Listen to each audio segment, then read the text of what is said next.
So I found two posts from the Pokemon TCG subreddit that I wanted to share with you all because they both feature some ways I guess stores have prevented scalping to be a thing, and I wanted to give my opinions on I guess these different routes that these two different people have gone to prevent scalping. Now, honestly, I feel like scalping isn't really talked about much anymore. I mean, Destined Rivals definitely, is a scalpable set, and it was just released like about a month ago. So people probably still are scalping Destined Rivals, but I feel like the whole talk about scalping really isn't as rampant as it used to be. And I sort of talked about this being one of the signs that the market is cooling off because I remember going on to this subreddit and just seeing like the top like 10 posts, like 6 7 of them would be about scalping, and you do not see that anymore. And just overall seems like all the scalping videos, the drama, the fights, it's slowed down quite a bit. So I feel like these types of videos aren't going to hit as well, but I thought it'd be interesting to talk about some of these different routes that people have taken to sort of prevent scalping, and I'll give my opinions on them. So here's the first one. So the title is just Seems Fair, and as you can see here, it's for Destin or for Prismatic Evolutions, booster bundles, max one per person, 25 euros if unsealed, which I don't know if what 25 euros even converts to. Maybe I should search that up on my phone.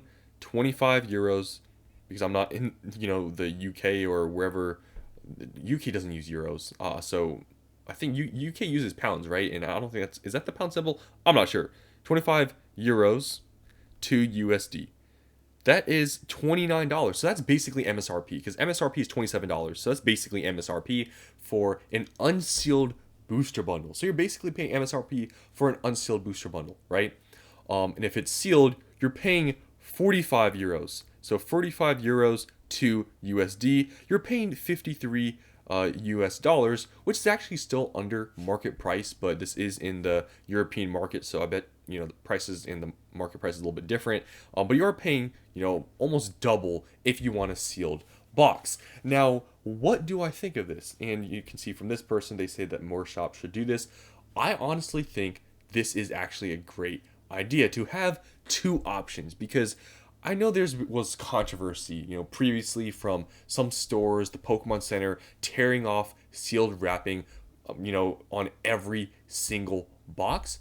But to have two different prices for two, different, I guess, products in the way that one's sealed and one isn't, I think is a very smart idea, which I feel like other stores should have really implemented instead of just having a full-blown policy of every single product gets ripped, right? Because if you mark up the sealed product, then obviously scalping is not going to be as easy because the sealed product and the sealed nature usually is gives it a premium, and that's what people want to buy. But if scalper buys an unsealed one, they could probably still make money, right, selling individual packs, but it's not going to be as much as if they were to have it sealed. So I feel like this way does really deter scalpers, and for people that just want to open, obviously they're just going to buy the unsealed one because they're going to rip open the packs. So I feel like this is the best way to counter scalping. But like I said, definitely it still is maybe possible to scalp and just buy the unsealed ones, right?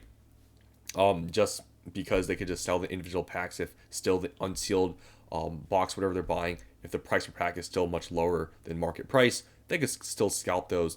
But you could make the argument that unsealed packs have to be opened in store. If you make even that also a rule, then basically everything would be pretty good because then sealed, obviously you can bring home whatever you're paying it with markup, but the unsealed stuff you can open them. Obviously, if you want to open them with friends or maybe at home or something, then maybe that would be an issue. But that would be another rule they could implement.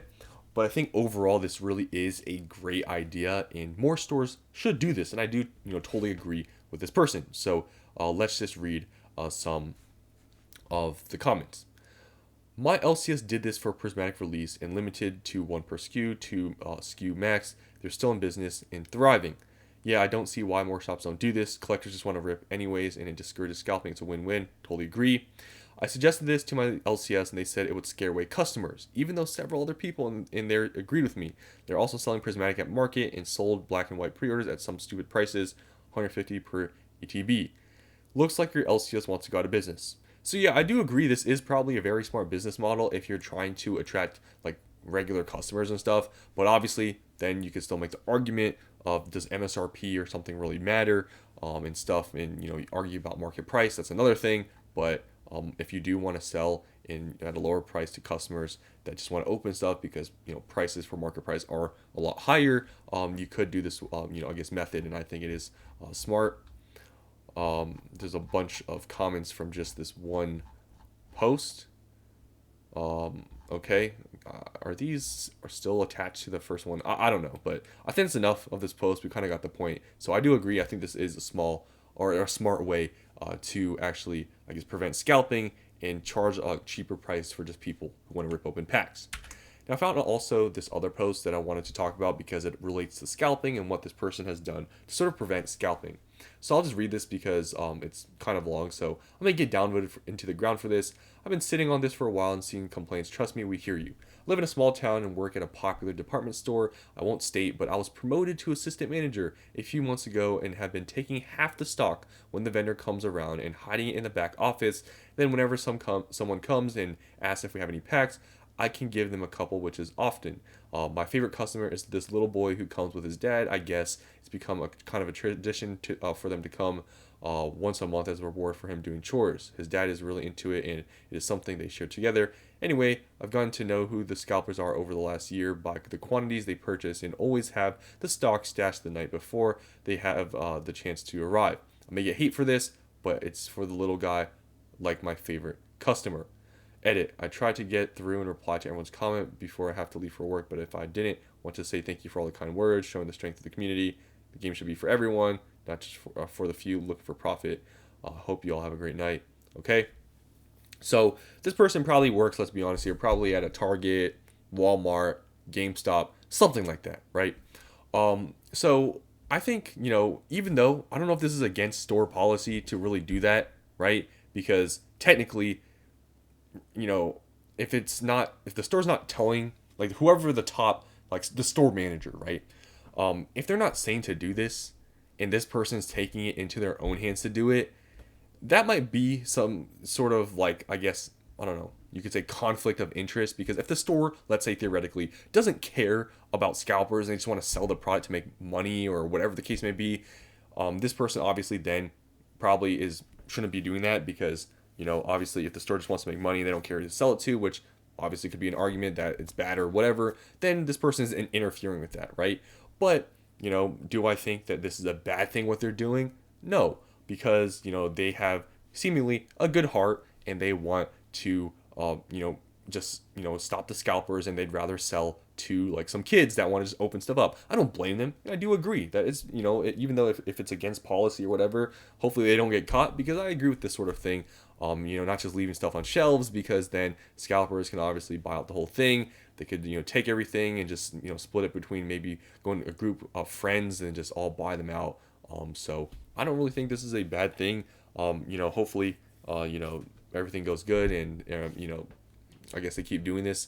But I don't think it's a bad thing. But one thing I will say, though, is that definitely the people that maybe don't know to ask for the packs will sort of be, I guess, in that way, at a disadvantage, because let's say they only leave half the stock, which they mentioned here, on the shelves, and let's say the scalpers get to it first. The people that don't know to ask, I guess front or whatever for packs or for Pokemon, they're going to be left out. They'll look at the shelves and just leave. So there's also that, I guess, problem. So only the people that know to ask will get the packs. So that's another, I guess, bad thing about this thing. But it seems like they don't have any bad intentions by putting it, I guess, in the back. So we'll read a couple comments and we'll be done here. No hate. Let that little guy enjoy the fun of the hobby. It's a nice gesture on your part. I think you will be getting real world good karma instead of internet karma. I would totally do this as well. Bleep the scalpers. The cards are for those who actually enjoy them, not for profit or whatever. You won't get any hate from actual Pokemon fan. If you do, they're outing themselves anyway. So yeah, so basically everybody is just agreeing, and I agree too. I mean, I don't blame them for doing this, and they seem like they just want to spread, I guess positivity, and let people like little kids like open Pokemon cards and be able to get them instead of scalpers just buying out and clearing the shelves. So those are the two posts I wanted to share just about scalping in some ways that people have gone to prevent it. For the most part, I agree with most of these things. Adding purchase limits. Some of these people, take some stock in the back just for some kids to be able to get them. Implementing the prices of sealed and unsealed products differently. I think all those are great ways. There's definitely a lot of ways that you can prevent scalping. Some stores do implement some rules, some don't, and the stores that don't, honestly, it's their fault because you can see here there's many different ways you can prevent scalping. It's just as far as stores want to go to, I guess, prevent that from happening. But that's all I want to share with you guys here today. You guys can let me know if you have experienced any of these things. Have you seen stores charge different prices for sealed and unsealed products? Have you seen or I guess had to go to the front of a store to buy sealed product? I've experienced that. Just let me know if you guys have experienced any of these things. But I think these are all great ways to prevent scalping. But that's the end of this video. Hope you guys enjoyed, and I'll see you in the next one.